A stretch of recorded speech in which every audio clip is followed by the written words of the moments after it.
Make sure to go to the YouTube shorts to see more videos. From the new person, she said the name in one of the shorts, you have to go back to see it.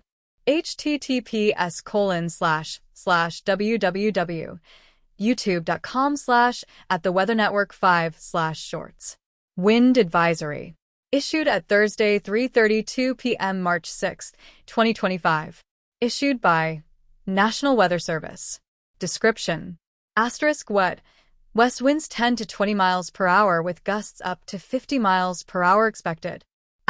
Where portions of southern Connecticut, northeast New Jersey, and southeast New York. When until 4 p.m. Eastern Standard Time Friday. Impacts. Gusty winds will blow around unsecured objects.